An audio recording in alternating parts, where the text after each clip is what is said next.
Titanic के राज से हुए लोग दंग। टाइटैनिक को डूबे हुए एक सदी से ज्यादा हो चुका है। टाइटैनिक, जिसका पूरा नाम रॉयल मेल शिप टाइटैनिक है, इसकी कुल लंबाई करीब 270 मीटर थी। यदि इसे खड़ा कर दिया जाए तो इसकी ऊंचाई उस समय की सभी इमारतों से भी ज्यादा ऊंची होती। इस जहाज की ऊंचाई 17 मंजिला इमारत जितनी थी। यह उस समय का दुनिया का सबसे बड़ा जहाज था। इस जहाज के बारे में ऐसा कहा जाता है कि यह जहाज कभी नहीं डूबेगा, लेकिन कुदरत को कुछ और मंजूर था। 10 अप्रैल 1912 को इंग्लैंड के साउथहैम्पटन से न्यूयॉर्क सिटी के लिए अपनी मनहूस यात्रा पर निकला टाइटैनिक 15 अप्रैल 1912 को नॉर्थ अटलांटिक में डूब गया। टाइटैनिक अकेला नहीं डूबा, बल्कि अपने साथ 1500 जिंदगी को भी ले डूबा। टाइटैनिक का डूबना समुद्री इतिहास की कुछ सबसे बड़ी आपदाओं में से एक माना जाता है। क्या आपने कभी सोचा है कि आखिर इस हादसे के पीछे कौन जिम्मेदार है? जिस जहाज को कभी ना डूबने वाला जहाज की उपलब्धि दी गई थी, कैसे वो जहाज अपने पहले ही सफर में डूब गया?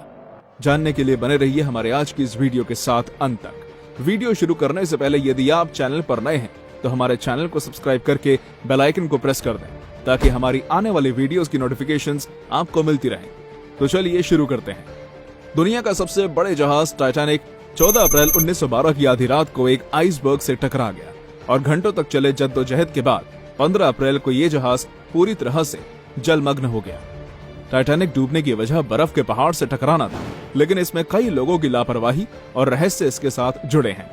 टाइटैनिक के साथ हुए हादसे पर कई एक्सपर्ट्स ने स्टडी की है। इन स्टडीज से कई चौंकाने वाले खुलासे भी हुए हैं, जो कि वाकई आपको हैरान व सोचने पर मजबूर कर देंगे। एक स्टडी के मुताबिक टाइटैनिक की स्पीड को इसके डूबने के लिए एक जिम्मेदार कारण माना जाता है। दरअसल जहाज के कैप्टन E.J. स्मिथ शायद टाइटैनिक के प्रतिष्ठा में एक नया रिकॉर्ड जोड़ना चाहते थे। वे टाइटैनिक को सबसे बड़ा होने के साथ साथ सबसे तेज होने का दर्जा भी दिलाना चाहते थे। इसलिए वे हर हाल में जल्दी न्यूयॉर्क पहुंचना चाहते थे। जल्द से जल्द न्यूयॉर्क पहुंचने के लिए टाइटैनिक जहाज औसतन 18 नॉट यानी लगभग 40 किलोमीटर प्रति घंटे की तेज रफ्तार से चल रहा था।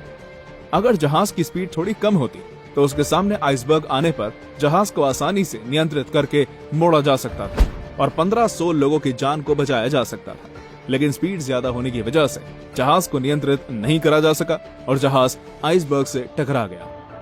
जहाज की स्पीड को लेकर एक दावा यह भी किया जाता है कि टाइटैनिक के कोयले के स्टोर में आग लग गई थी और आग फैलने से रोकने के लिए कोयले को भट्टी में डाला गया था, जिससे जहाज की स्पीड कंट्रोल से बाहर हो गई थी। कहा जाता है कि जब टाइटैनिक जहाज आइसबर्ग से टकरा कर रुका तो यात्री परेशान उठे। ऐसे में उन्होंने अपने आसपास वाली छोटी खिड़कियों को खोल दिया। हालांकि यात्रियों से छत पर जाने को कहा गया था, लेकिन लाइफ बोट पर जाने से पहले यात्रियों ने कई खिड़कियों को खुला ही छोड़ दिया। जहाज में ऐसी सैकड़ों खिड़कियां थी। इन खुली खिड़कियों से जहाज में पानी तेजी से भरने लगा। बता दें, जिस इलाके से टाइटैनिक गुजर रहा था, उसी इलाके से कुछ समय पहले कैलिफोर्नियन नामक एक जहाज भी गुजरा था। जब कैलिफोर्नियन वहां से गुजरा था, उसने टाइटैनिक के रेडियो ऑपरेटर को सावधान भी किया था कि आसपास आइसबर्ग है और टाइटैनिक को सावधान रहने की जरूरत है। लेकिन टाइटैनिक के रेडियो ऑपरेटर ने इस बात को हल्के में लिया, किसी को ये बात नहीं बताई और परिणाम आप सबके सामने है। टाइटैनिक को बनाने में बिल्डर्स ने काफी पैसे खर्च किए थे, लेकिन कहते हैं ना, जरा सी भी चूक एक बड़ी दुर्घटना को न्योता देने का काम करती है। टाइटैनिक के साथ भी यही हुआ। टाइटैनिक के आगे का हिस्सा इतना बड़ा था कि इसमें 30 लाख कीलें लगी हुई थी। उच्च गुणवत्ता वाली कीलें लगाने के लिए बड़ी हाइड्रोलिक मशीन की जरूरत होती है, लेकिन टाइटैनिक में मैनुअल तरीके से इन कीलों को लगाया गया, जिससे इनकी गुणवत्ता में कमी रह गई। ऐसे में आइसबर्ग से टकराते ही जहाज का ये हिस्सा क्षतिग्रस्त हो गया और इसके टूटने से जहाज में पानी भर गया। एक दावे के मुताबिक टाइटैनिक के डूबने की सबसे बड़ी वजह थी कि आइसबर्ग को समय रहते नहीं देखा गया, क्योंकि अधिकारियों के पास इसे देखने के लिए दूरबीन नहीं था। ऐसा नहीं है कि टाइटैनिक जहाज में दूरबीन मौजूद नहीं था। दूरबीन तो मौजूद था, लेकिन ये दूरबीन जिस केबिन में रखा हुआ था, उस केबिन की चाबी किसी के पास नहीं थी। दरअसल दूरबीन के केबिन की चाबी जिस ऑफिसर के पास थी, जहाज के रवाना होने से पहले ही उनकी तैनाती दूसरी जगह कर दी गई थी और ऐसे में वे जहाज पर तैनात ऑफिसर्स को चाबी देना भूल गए थे। और यही वजह थी कि जब जहाज आइसबर्ग के काफी करीब आ गया, तब उसे देखा गया और आइसबर्ग देखने के 30 सेकंड बाद ही टाइटैनिक जहाज उससे टकरा गया। पूरे जहाज को डूबने में 2 घंटे 40 मिनट लगे थे। अगर ऑफिसर्स के पास दूरबीन रहा होता तो वे समय रहते ही आइसबर्ग को देख लिए होते और इतनी बड़ी घटना नहीं हुई होती। टाइटैनिक पर 2228 लोग सफर कर रहे थे। जब जहाज में पानी भरने लगा तो जहाज के कप्तान ने टक्कर के बाद भी जहाज को धीमी गति से आगे चलाना ठीक समझा, क्योंकि टाइटैनिक के हादसे की खबर सुनते ही एक दूसरे जहाज को टाइटैनिक की मदद के लिए रवाना कर दिया गया था। लेकिन टाइटैनिक के कप्तान को सही सूझबूझ न होने के कारण टाइटैनिक का दुर्घटना के बाद भी धीमी गति से चलाना काफी महंगा पड़ गया। दरअसल जहाज के आगे बढ़ने से जहाज पानी के दबाव से और ज्यादा टकराने लगा, जिससे पानी बहुत तेजी से जहाज के अंदर घुसने लगा। जब जहाज के कप्तान को जहाज के अगले हिस्से में पानी भरने का पता चला, तब तक जहाज में इतना पानी भर चुका था कि जहाज का अगला हिस्सा पानी में डूबने लगा था। और ऐसे में सभी यात्री जहाज के पीछे वाले हिस्से में दौड़ने लगे, जिससे जहाज कुछ समय तक सीधा खड़ा होकर बीच में से टूट गया और धीरे धीरे इसके पीछे का हिस्सा भी पानी में डूब गया। और इसी के साथ 1570 लोगों ने अपनी जान खो दी। एक रिपोर्ट के मुताबिक टाइटैनिक अटलांटिक महासागर की जिस हिस्से में डूबा था, वहाँ पानी का तापमान -2 डिग्री सेल्सियस था, जिसमें एक साधारण व्यक्ति का 20 मिनट से ज्यादा जिंदा रहना नामुमकिन है। इसलिए कोई भी इंसान ज्यादा देर तक जिंदा नहीं रह पाया। मरने वालों में ज्यादातर पुरुष थे, क्योंकि महिलाओं को पहले ही लाइफ बोट्स के जरिए जहाज से दूर भेज दिया गया था। इस हादसे को लेकर एक कहानी जो मशहूर है वो ये है कि जो जहाज डूबा वो असल में टाइटैनिक नहीं बल्कि उसके जुड़वा बहन ओलंपिक था। कहा जाता है कि इसके मालिकों ने इंश्योरेंस के पैसों के लिए यह हादसा करवाया था। ओलंपिक पहले ही एक हादसे से डैमेज हो गया था, ऐसे में उसे ही डुबा दिया गया ताकि इंश्योरेंस के पैसों से नुकसान की भरपाई की जा सके।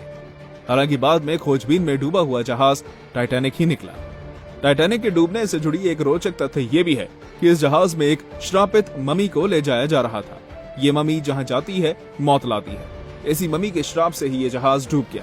लेकिन बता दें, जहाज के कार्गो लिस्ट में इस मम्मी का नाम शामिल नहीं था।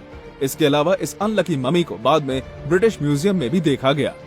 दोस्तों, टाइटैनिक के डूबने को लेकर कई सारे दावे किए गए हैं, लेकिन अब 108 सालों बाद इसके डूबने की असली वजह सामने आ गई है।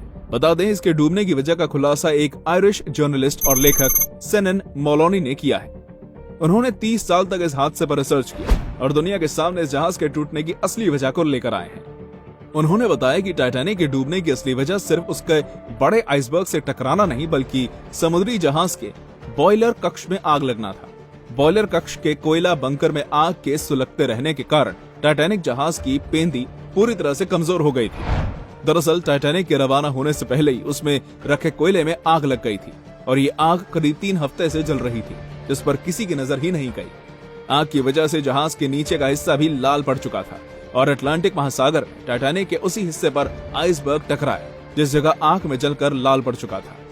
अगर समय रहते ही लोगों ने उस आग पर ध्यान दिया होता तो आइसबर्ग टकराने पर शायद जहाज में छेद नहीं होता, सिर्फ झटका लगता और टाइटैनिक नहीं डूबता। मोलोनी का दावा है कि टाइटैनिक का निर्माण करने वाले कंपनी के अध्यक्ष जे ब्रूस इस्मय को आग के बारे में पता था, लेकिन उन्होंने इस पर ध्यान नहीं दिया और जहाज इतने बड़े हादसे का शिकार हो गया। दोस्तों, अब तो आप समझ गए होंगे कि टाइटैनिक सिर्फ आइसबर्ग से टकराकर डूबने की कहानी नहीं है, बल्कि इसमें आग, बर्फ और लापरवाही जैसे कारण भी शामिल है। दोस्तों, आपके अनुसार टाइटैनिक के डूबने की सबसे बड़ा जिम्मेदार कारक क्या है? कमेंट में जरूर बताएं। हम उम्मीद करते हैं कि इस वीडियो से आपको कुछ नई जानकारी मिली होगी। अगर हाँ, तो इस वीडियो को लाइक करें, अपने दोस्तों के साथ शेयर करें और चैनल को सब्सक्राइब करना मत भूलिएगा। धन्यवाद।